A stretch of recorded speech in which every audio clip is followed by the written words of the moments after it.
As this Holy Week progresses, Jesus continues to teach daily in the temple. People are getting up early to hear his messages. I almost imagine a revival atmosphere with the crowds growing daily. He challenges the faith of the leaders. He matches wits with those who try to outsmart him. He delights the crowd.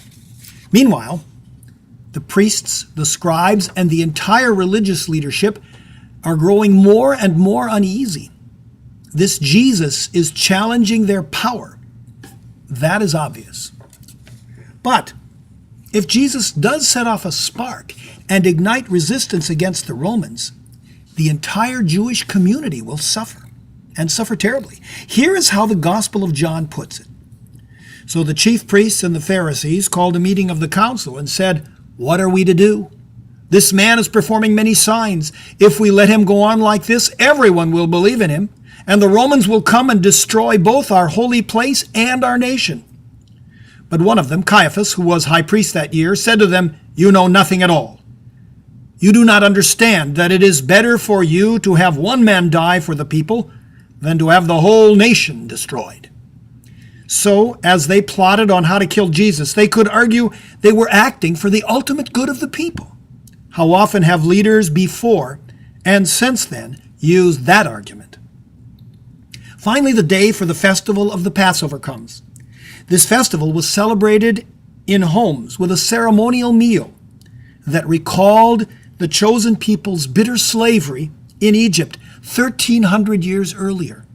The meal celebrated God's mighty act of salvation that had freed them and led them to the promised land. According to Exodus chapter 12, death came to the firstborn in every household except in those households whose doorposts were marked with the blood of the Lamb. Jesus charges his disciples to make special plans to celebrate this Passover. It's very possible he's trying to keep the location hidden from enemies. At any rate, they occupy a second-floor room and they begin the ceremonial meal. The Gospel of John tells us that Jesus begins this meal by washing the feet of his disciples, thereby doing a humble servant's job and giving them a clear command to love and to serve one another. In John's Gospel, Jesus uses the context of this meal to give a long sermon or farewell discourse. It begins in chapter 14 and goes through chapter 17. You might want to read this very poetic and almost philosophical discourse as Jesus reflects not only upon his ministry, but upon the ministry of the believers who will follow him. Matthew, Mark, and Luke tell us that Jesus uses the context of this meal to share what has come to be called the Lord's Supper, or the Last Supper. Can you imagine the scene? The week has been full of conflicts, confrontations, and jubilant crowds. The city is simmering with plots of revolution, frustrated hopes, desperate dreams. At the center of it all is Jesus, in an upper room with these 12 men who have been following him, learning from him, wondering about him for the past couple of years. The meal begins with Jesus' announcement that someone in the group will betray him. Impossible! Everyone glances around at everyone, wondering who might be the one. Then Jesus begins by doing something very ordinary. He takes the unleavened bread of the Passover and he gives thanks. The Greek word for thanks is eucharisteo, from which comes the word Eucharist. This is all very ordinary, this blessing, a normal part of the Passover ritual. But then Jesus does something extraordinary. He breaks the bread, gives it to his friends, and says, "This is my body given for you." Then he takes the cup of Passover wine and says, "This cup that is poured out for you is the new covenant in my blood." Did these disciples understand what was going on? I can't help but think they were confused. After all, Jesus was sitting right there in their midst. His flesh and blood were right there. This is another one of those moments that could only make some sense after the death and resurrection. But looking back, the gospel writers declare that Jesus defined his own death in terms of sacrifice. In particular, the sacrificial lamb of the Passover. A life is given, blood is shed so that others might be free. After the meal, they head out to the Mount of Olives, beyond the city gates to the east of the temple. According to Luke, Jesus has been spending his nights there during this week. In a garden called Gethsemane, Jesus wrestles with his God-given mission. He prays that he might be spared the death that seems to be looming ahead of him, but above all, he prays that the Father's will shall be done. He asks Peter, James, and John, his inner circle of disciples, to stand vigil and pray for him and with him, but they fall asleep. The dark and quiet garden is suddenly invaded by the chief priests and the Jewish elders, all led by Judas. By prearranged signal, Judas kisses Jesus, and Jesus is grabbed by the crowd. One of his disciples tries to fight back and manages to cut off the ear of the high priest's slave. Jesus chastises him and reminds them all that those who take up the sword will perish by the sword. He declares that this moment, too, has been foretold by God's prophets and is part of his mission. They lead him away, and Matthew and Mark put it very succinctly. Then all the disciples deserted him and fled. So much for commitment. All four Gospels remind us also that one of the 12, Peter, follows this crowd through the dark.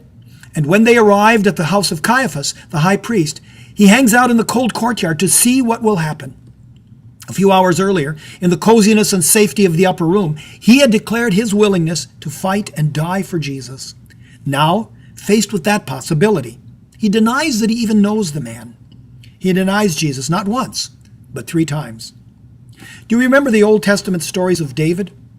Although he was recognized as one of Israel's great leaders and one of God's favorites, the Bible does not hold back from showing us his dark side. Peter became a leader later on in the early Christian church, but in keeping with the biblical pattern, we are made to see his dark and weak side. The Bible keeps reminding us that God works through flawed and imperfect people to reach God's goal. Okay, back to our story. In the middle of the night, at the house of the high priest, Jesus is tried for blasphemy. That is, for doing and saying things that offend the holiness and power of God. In this case, they charge him with claiming for himself the title of Messiah. Though witnesses contradict each other and Jesus' answers are somewhat cryptic, they declare that he is indeed a blasphemer and deserves to die. Jesus is bound, battered, and spit upon. But there is one problem. The Jewish leaders do not have the authority to impose the death penalty on anyone. That power belongs to the occupying Roman government. So, once morning arrives, they parade the bound Jesus to the palace of Pilate, the Roman governor. They want him to issue the death sentence.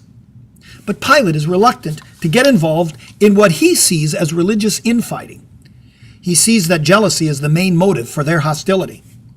By now it seems that the chief priest and the elders have mustered some more support, and very possibly some of that same crowd that hailed Jesus as Messiah a few days earlier are now shouting for his death. The Gospel of Luke tells us that Pilate tries to avoid this Jesus by passing him over to Herod Antipas, who had jurisdiction over the region of Galilee.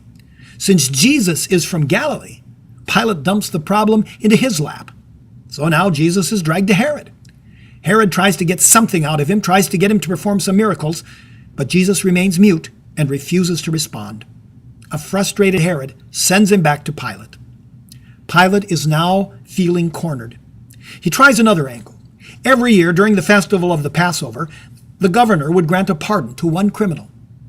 He brings out Barabbas, who'd committed murder during an uprising against the Romans, and he says, "Which one shall I free? Barabbas, this murderer, or Jesus, the King of the Jews?" By now, the people have been whipped into a frenzy, and they ask for Barabbas to be free, and they demand that Jesus be executed, and then they also play the political card. They declare that since this Jesus claims to be king, he sets himself up against the emperor. And then they throw out their trump card, and they say, "Hey, Pilate, whoever sets Jesus free is no friend of the emperor." Well, Pilate can see where this is going. Though each gospel tells the story a bit differently, the bottom line is the same. Pilate issues the death warrant at the request of the religious authorities. Jesus is put to death by the civil and religious powers because ultimately he is a threat to both of them.